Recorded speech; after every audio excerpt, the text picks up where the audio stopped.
हम प्रभु परमेश्वर को धन्यवाद देंगे आज की सुंदर सुबह के लिए, आज के इस दिन के लिए। प्रभु ने हम सबको पूरे सप्ताह भर संभाला और आज के सुंदर दिन दिवस के लिए परमेश्वर का धन्यवाद। इस महीने में हम धीरे धीरे आगे बढ़ते जा रहे हैं और एक एक दिन परमेश्वर हमें संभाल रहा है। यही है हमारे लिए आनंद की बात। प्रियो, जब भी हम लोग विचार करते हैं, मैं अपने आप पे विचार करता हूँ, एक एक दिन परमेश्वर अपने अनुग्रह के द्वारा हमें देता है, ताकि एक एक दिन उसको धन्यवाद देते जाएं कि उसने हमें जीवित रखा, सुरक्षित रखा, हमारे अंगों को, शरीर के अंगों को सुरक्षित रखा। इसलिए मैं आप सबको हृदय गहराई से धन्यवाद देता हूँ, आपका स्वागत और वेलकम करता हूँ कि आप बराबर इस अध्ययन में हमारे साथ हैं और परमेश्वर इसमें हमारी सहायता कर रहे हैं, ताकि हम उसके साथ साथ बढ़ें और उसकी महिमा करें।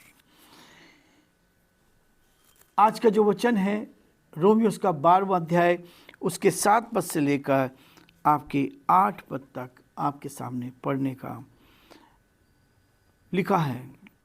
यदि सेवा करने का दान मिला हो तो सेवा में लगा रहे, यदि कोई सिखाने वाला हो तो सिखाने में लगा रहे, जो उपदेशक हो वह उपदेश देने में लगा रहे, दान देने वाला उदारता से दे, जो अगुवाई करे वह उत्साह से करे, जो दया करे वह हर्ष से करे।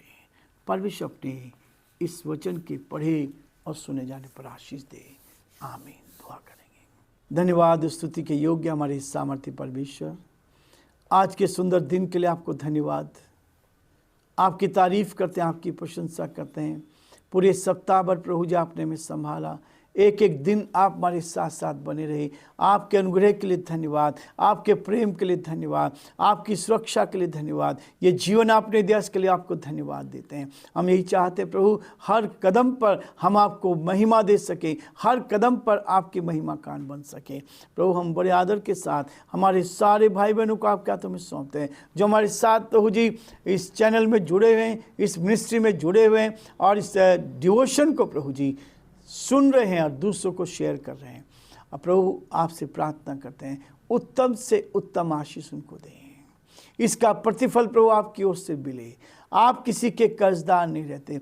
जो भी सेवा में सहयोग करते हैं प्रभु, आप उनको उत्तम से उत्तम आशीष से भरपूर करते हैं। हम यही चाहते हैं हमारे सारे भाई बहनों के लिए, जिनको हम देख रहे हैं या नहीं देख रहे प्रभु, जिनको हम जानते नहीं जानते प्रभु, लेकिन आप सबको जानते प्रभु, सबकी सेवकाई को जानते हैं, सबके परिश्रम को जानते हैं। हम यही प्रार्थना करते हैं आपकी ओर से उत्तम आशीष हर एक को मिले। यीशु के नाम से हम आशीष को उंडेल देते हैं, यीशु के नाम से आशीष देते हैं प्रभु जी। और प्रार्थना करते हैं बीमारी से, परेशानी से, कठिनाई से, दुख से, मुसीबत से बचाएं प्रभु, ताकि सब बातों के द्वारा हे परमेश्वर केवल आपका नाम ऊंचा किया जाए।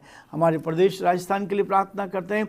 यहाँ के मुख्यमंत्री अशोक गहलोत जी को आपके हाथों में सौंपते हैं। आपका हाथ उन पर बना रहे, आपकी करुणा उन पर बनी रहे, अपनी इच्छा, अपनी मर्जी को पूर्ण होने दे, ताकि परमेश्वर सुरक्षित रहे, आगे बढ़े और प्रभु आपकी महिमा करें। इस प्रदेश का संचालन आपकी महिमा के लिए कर सकें।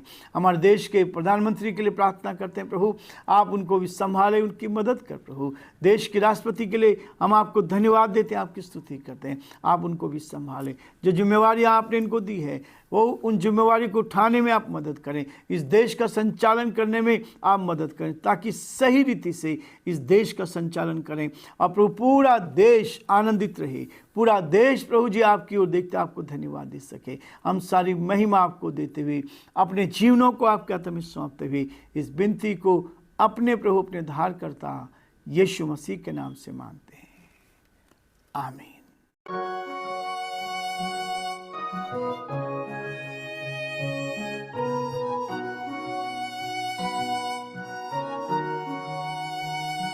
कलवरी के पास खड़ा हो, खून की धारा देखता जा, तेरे पापों का यही दाम दिया है मसीह यीशु ने।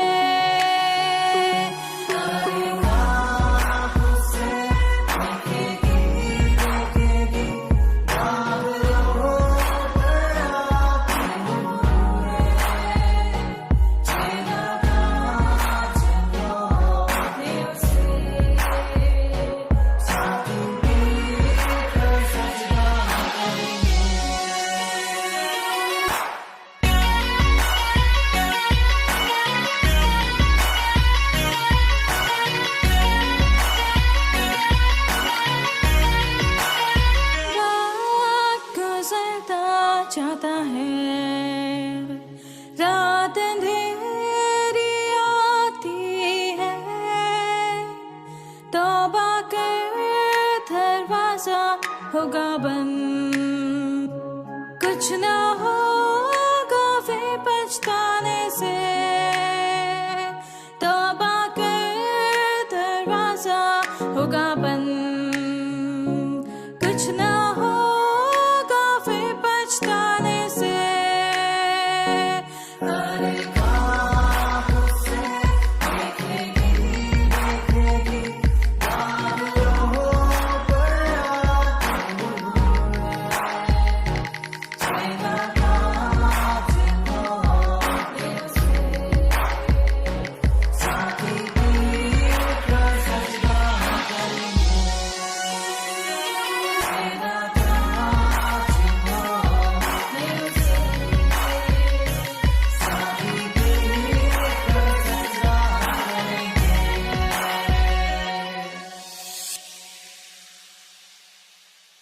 प्रियो, आज हम 7वें पद से आगे बढ़ रहे हैं।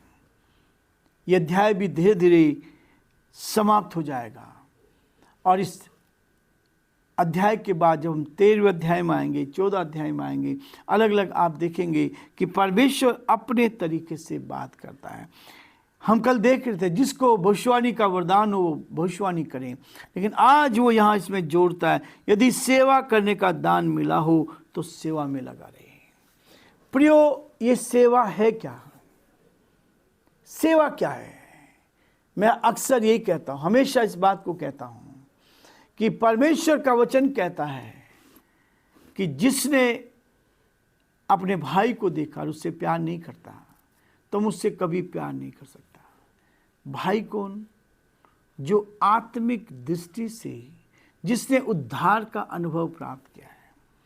संसार के साथ तुम बात कर सकते हैं, जो अंधकार में चल रहा है उसकी बात नहीं, जो ज्योति में चल रहा है परमेश्वर उसकी बात करता है। वो कहता है कि यदि हम अपने उन लोगों से जो हमारे साथ में हैं, जिन्होंने विश्वास किया है, कलीसिया के भाई बहनों से प्यार नहीं करते तो हम परमेश्वर से भी कभी प्यार नहीं कर सकते।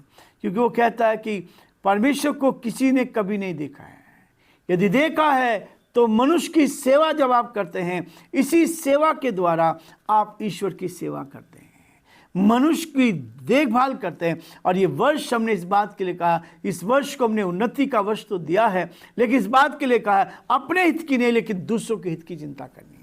लोग अपने आप को बढ़ाना चाहते हैं, लेकिन प्रभु का वचन कहता है दूसरों को बढ़ाना।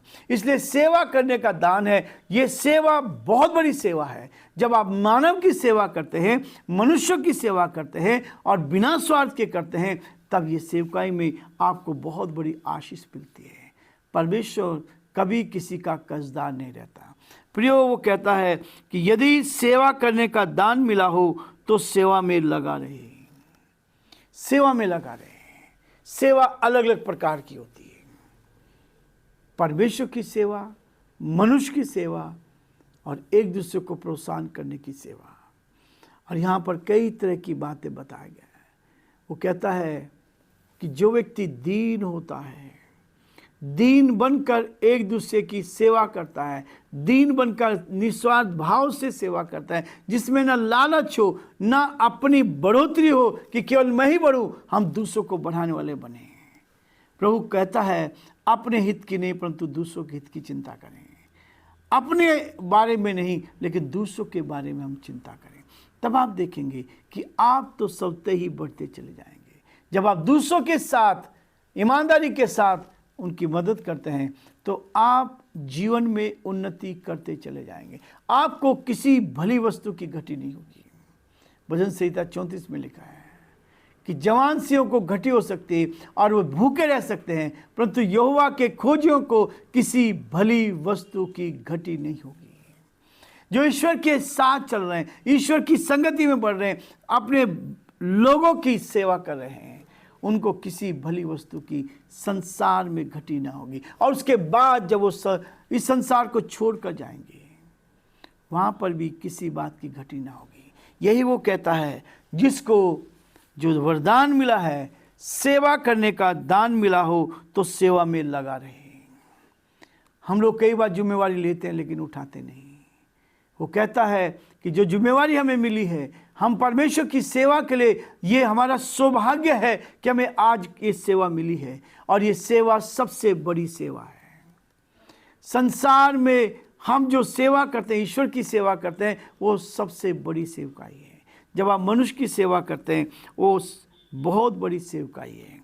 उसके साथ कहता है कि यदि सेवा करने का दान मिला हो तो सेवा में लगा रहे, ईमानदारी के साथ।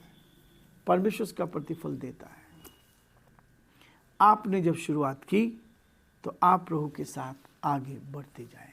और इसलिए आगे वो कहता है, यदि कोई सिखाने वाला, सब नहीं कर सकते, सबको सेवा करने का दान नहीं मिला है, सबको सिखाने का दान नहीं मिला है, इसलिए वो कहता है यदि बहुत सारे लोगों में से आपको चुना गया है, एक दो लोगों में से नहीं, यदि आपको सिखाने, यदि कोई सिखाने वाला हो तो सिखाने में लगा रहा हूं, यदि कोई सेवा करने वाला हो तो सेवा करने में लगा रहे। यदि सिखाने वाला है, हर कोई नहीं है, हर इंसान को अलग अलग वरदान मिले हैं। जिसको सेवा करने का वरदान मिला सेवा करता है, जिसको सिखाने का वरदान मिला है वो सिखाने में लगा रहे हैं। जो कुछ मुझसे आता है वो मुझे दूसरों को बताना है। और यही है मसीह सेवकाई, यही है बाइबल का संदेश, यही है बाइबल का मुख्य संदेश कि हम दूसरों के, अपने हित की नहीं, दूसरों के हित की चिंता क्या करें।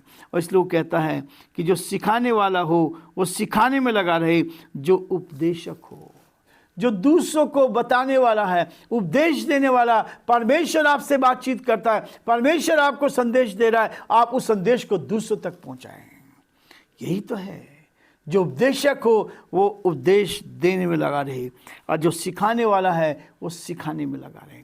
प्रियो, परमेश्वर से मांगे, परमेश्वर आपको देगा और आपको वचन देगा। जब मैंने 1980 में विश्वास किया था, मेरे गुनाहों से मैंने तौबा की थी, मुझसे बोलना नहीं आता था, किसी को मैं कुछ नहीं बता सकता था, किसी को नहीं बताता है। उसके लिए मैंने सीखा।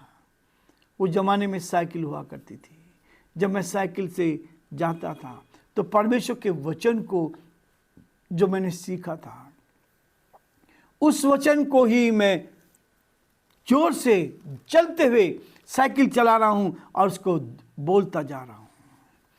परमेश्वर ने बोलने के लिए तैयार किया। और आज किसी के साथ भी, चाहे कोई भी क्यों ना हो, आप 1 घंटा बुलवाएं, 2 घंटा बुलवाएं, 3 घंटा बुलवाएं, छोटे इंसान से बड़े इंसान से, गरीब से अमीर से, रिक्शा वालों से, कार वालों से, जो संदेश समय मिलता है तो इस वचन को बांटने का प्रयास करते हैं। जो उपदेशक हो वह उपदेश देने में लगा रहे। उसके बाद एक जो कमी आती है, दान देने वाला उदारता से दे। हम लेना चाहते लेकिन देना नहीं चाहते। प्रियो, परमेश्वर के लिए जितना अधिक आप देंगे उतना आपकी बढ़ोतरी होगी। आज मैं ही रुकना चाहूँगा, कल इसके ऊपर और विचार करेंगे, क्योंकि दान देने से क्या क्या फ़ायदे हमें होती हैं, दान देने से हमें क्या आशीष मिलती है, वो हम आगे देखेंगे, ताकि परमेश्वर इसके द्वारा भी हमें और हमारे परिवारों को बहुत आशीष देता चला जाए और हम बहुतों के लिए आशीष का कारण बन सकें। प्रभु आप सबको बहुत आशीष दे और प्रभु का हाथ आप पर और आपके पूरे परिवार पर बना रहे, ताकि आप प्रभु में आगे बढ़ते जाएं और प्रभु की महिमा करें। प्रभु आप सबको बहुत आशीष दे। आमीन।